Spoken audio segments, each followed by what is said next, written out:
Teng teng teng teng, bel besi berbunyi ketika guru piket memukulnya. Dan itu terjadi di pagi hari ini. Tepat pukul 7.30 WIB, embun pagi mulai naik. Cahaya matahari menembus kaca di jendela kami, memberi suasana hangat dengan momen yang sama, yaitu mengerjakan PR bersama-sama di kelas.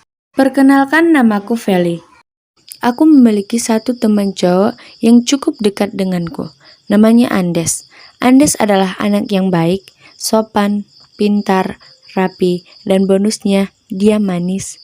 Tepat di sebelah kanan kursiku, tapi dipisahkan oleh udara, jarak, dan meja yang berbeda, membuat Andes selalu berpindah tempat ketika aku bertanya kepadanya tentang pelajaran atau hal yang tidak penting untuk dibahas. Hai Des, lagi ngerjain tugas apa? Tanyaku sambil melepas tas dari punggungku. Biologi, Vel, jawab Andes yang terburu-buru mengerjakan tugasnya. Udahlah, nggak diperiksa juga nanti tugasnya, kataku dengan remeh. Andes hanya geleng-geleng kepala dan sudut kanan bibirnya agak naik. Dia tersenyum, menggambarkan bahwa dia sedang mendengar lelucon. Aku hanya berbincang dengan Vina, teman sekelasku, tepat di depan mejaku, yang ketika guru menjelaskan, aku harus menggeser bangkuku agar aku dapat melihat guru dengan jelas. Vina adalah teman yang baik kepadaku.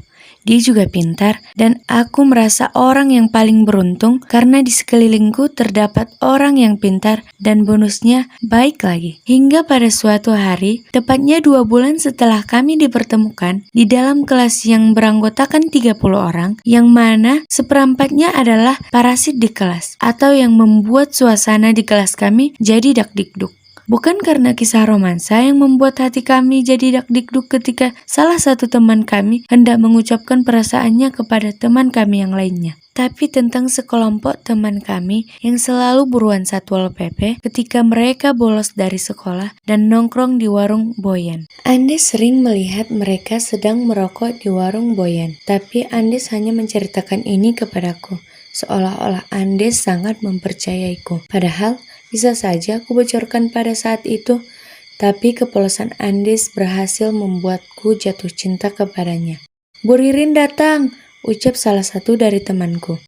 Besok kita akan pergi ke Taman Mini untuk memperdalam materi yang kita bahas, ucap Bu Ririn untuk kami semua. Baik, Bu, kami mengucapkannya bersamaan. Keesokan harinya, kami berkumpul di lapangan sekolah. Di hari ini akan sangat melelahkan. Diharapkan untuk semua siswa-siswi agar mematuhi prosedur yang Ibu berikan, ucap Bu Ririn dengan tegas dan keras. Baik, Bu, kami menjawabnya dengan keras. Kami naik ke dalam bus, dan di dalam bus kami bernyanyi bersama-sama dan melantunkan yel-yel dari sekolah kami. Sesampainya di Taman Mini, kami mengantri untuk keluar dari bus. Setelah semuanya sudah dibariskan, Bu Ririn mulai memandu jalan kami. Kami berjalan, Andes menarik tanganku dan menyuruhku untuk tutup mulut. Des, lu ngapain tarik tangan gue? Nanti kita ketinggalan loh, ucapku dengan berbisik sambil marah. Udah, santai aja. Bu Ririn juga nggak tahu kalau kita pisah dari rombongan, kata Andes dengan meyakinkanku. Terus, kamu tarik tangan aku untuk apa? Tanyaku kepada Andes. Aku lagi suntuk nih, besok aku mau olimpiade matematika, jawab Andes dengan risih. Terus, kita mau ngapain? Tanyaku kepada Andes. Ya, kita bisa beli jajanan, foto-foto. Nah, naik itu tuh, kata Andes sambil menunjuk kereta gantung. Kami menikmati hari itu dengan membeli es krim, gulali, coklat, popcorn, dan itu adalah hari pertamaku bersenang-senang dengan Andes, yang memberikan rasa nyaman dan rasa kebahagiaan. Hingga larut malam, Andes mengantarku pulang. Tepat di depan gerbang rumah kami, Andes mengatakan, "Selamat malam, Feli," ucap Andes dengan tulus.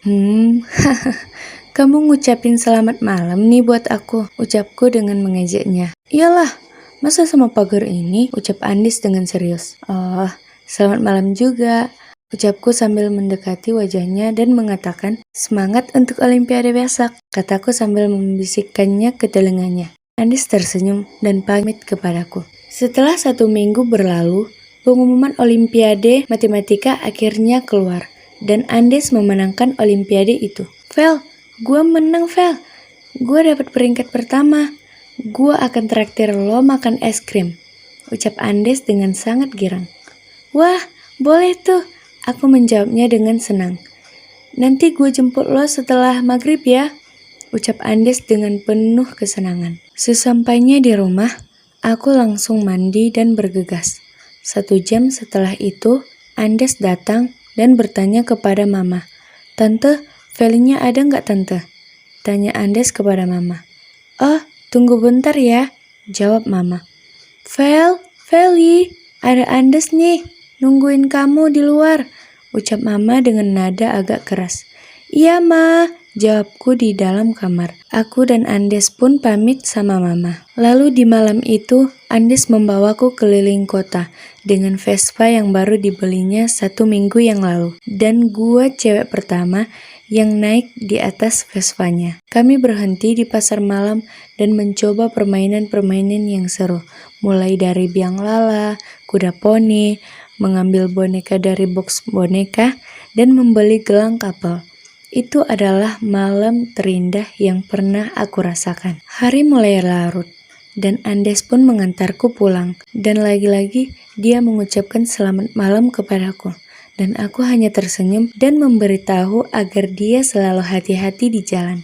Andes pun pulang dan aku masuk ke dalam rumah. Aku membuka pintu kamarku dan berbaring di atas tempat tidurku, sambil tersenyum mengingat kejadian yang tadi. Keesokan harinya, seperti biasa, kami mengerjakan tugas di dalam kelas tepat sebelum bel berbunyi. Salah satu dari temanku melihat kami waktu malam itu. Cie, yang lagi kasmaran nih kata salah satu temanku kepada aku dan Andes. Kami hanya bisa tersenyum malu, dan setelah pulang sekolah, Andes mengirim pesan kepadaku. Vel, akhir pekan kamu sibuk nggak? Tanya Andes kepadaku lewat pesan singkat. Enggak tuh Des, jawabku. Aku mau ngajak kamu ke Pantai Ancol. Ada hal penting yang harus aku katakan, tapi tidak melalui pesan ini, kata Andes dalam percakapan kami. Emang apa? Tanyaku. Kalau penasaran, makanya datang. Jam 4 sore ya. Gua tunggu ya, kata Andes dengan penuh harapan. Oke lah, jawabku. Akhir pekan pun tiba. Andes datang ke rumahku pukul 14.30. Kami pun pergi dan menempuh perjalanan yang cukup menarik menurutku, karena aku bisa bercerita banyak kepada Andes. Hingga aku tertidur lelap dengan posisi memeluk badan Andes di atas Vespanya. Aku terbangun ketika Andes membangunkanku dengan suara yang lembut. Vel, bangun Vel, kita udah sampai. Andes menepuk tanganku yang ada di perutnya. Udah sampai ya, kataku dengan suara berat. Udah Vel, mendingan kita ke toilet aja dulu untuk cuci muka kamu, baru kita masuk ya. Aku menuruti kata Andes. Setelah 10 menit aku mencuci muka, Andes sudah berdiri menungguku keluar. Lama ya nunggunya? Enggak, ayo masuk. Aku mengikuti jalan Andes dan berjalan di sampingnya. Kami pun akhirnya sampai di pantai. Andes mempersilahkan aku duduk di sebelah meja bundar kecil yang di atasnya terletak bunga dan makanan yang cukup banyak. Lalu Andes berlutut di hadapanku dan mengeluarkan buket bunga kecil dari saku kanannya.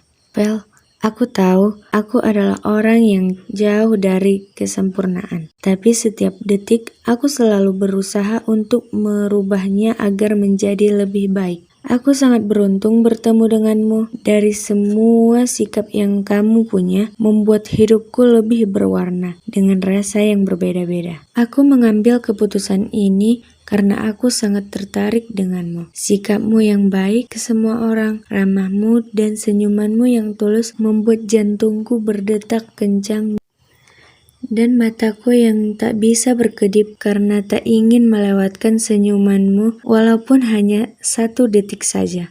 Aku gak pernah mengungkapkan perasaanku kepada cewek karena aku mengenal cinta setelah kamu hadir di hidupku. Veli, aku mencintaimu. Kamu mau gak menjalani hari bersamaku dengan berbagi cerita denganmu Tanya Andes sambil mengulurkan tangannya yang menggenggam buket bunga kecil. Ya, aku mau. Aku langsung memeluknya dan mengatakan I love you too. Senja yang indah dan suara ombak yang ramai menjadi saksi bahwa aku dan Andes berpacaran.